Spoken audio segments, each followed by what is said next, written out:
సుందరాయ శుభాంగాయ మంగళాయ మహోజసే సింహశైల నివాసాయ శ్రీ నృసింహాయ మంగళం.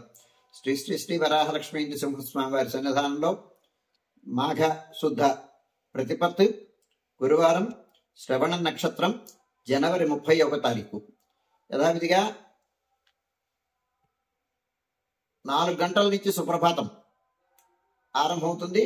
4 నుంచి 4:30 గంటల వరకు సుప్రభాతం, 4:30 నుంచి 6:30 గంటల వరకు ప్రాతరారాధన. నిన్నటి రోజున పుష్యబహుళ అమావాస్య ఉత్సవం కారణంగా ఈనాడు సుప్రభాత సేవ టికెట్లు, ఆరాధన టికెట్లు రద్దు చేయబడతాయి. భక్తులు గమనించవలసిందిగా మనవి చేస్తున్నాను. 4:30 నుంచి ప్రాతరారాధనం. ప్రాతరారాధనలో భాగంగా నిత్యవేద పారాయణ, ఉపనిషత్ పారాయణ, దివ్య ప్రబంధ సేవాకాలం, అనంతరం ధూప సేవ సమయంలో చతుర్వేద పారాయణం, శ్రీరామాయణం, భారతం, భాగవతం, విష్ణు పురాణం, క్షేత్ర మహత్యం, వరాహపురాణం, శ్రీభాష్యం, భగవద్ విషయం మొదలైన గ్రంథాలన్నీ పారాయణ చేయడానికి ఉపక్రమిస్తారు.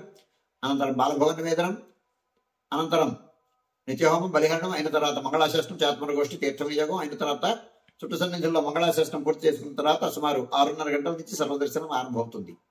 7:30 గంటలకు అష్టోత్తర శత స్వర్ణ పుష్పార్చనం గురువారం ప్రయుక్తంగా, 8:30 గంటలకు ఆర్జిత గరుడ సేవ, 9:30 గంటలకు ఆర్జిత నిత్య కళ్యాణం ఆరంభమవుతాయి. ఆయా సేవల్లో భాగస్వాములు కాగోరువారు ఆయా సేవలకు తగిన రుసుము చెల్లించి సంప్రదాయ వస్త్రధారణతో పరిమిత సంఖ్యలో భాగస్వాములు కావచ్చు. 11:30 గంటల నుంచి 12:15 గంటల వరకు రాజభోగ నివేదనం, మహానివేదనం. ఈ సమయంలో భక్తుల యొక్క దర్శనములు నిలుపుదల చేయడం జరుగుతుంది. గురువార ప్రయుక్తమైనటువంటి ఆస్థాన సేవాకారం ఈ సమయంలో జరుగుతుంది. 12:15 గంటల నుంచి మధ్యాహ్నం 2:30 గంటల వరకు సర్వదర్శనం కొనసాగుతుంది.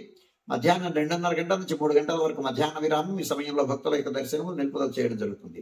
మధ్యాహ్నం 3 గంటల నుంచి రాత్రి 7 గంటల వరకు సర్వదర్శనం కొనసాగుతుంది.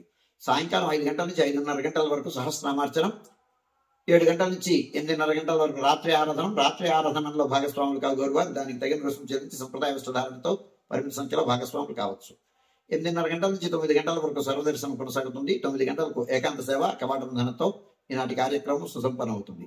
శ్రవణ నక్షత్ర ప్రయుక్తంగా దిగువగా వెంకటేశ్వర స్వామి ఆలయంలో సుదర్శన హవనం జరుగుతుంది. సుమారు 8 గంటల ప్రాంతంలో భక్తులు గమనించవలసిందిగా మనవి చేస్తున్నాను.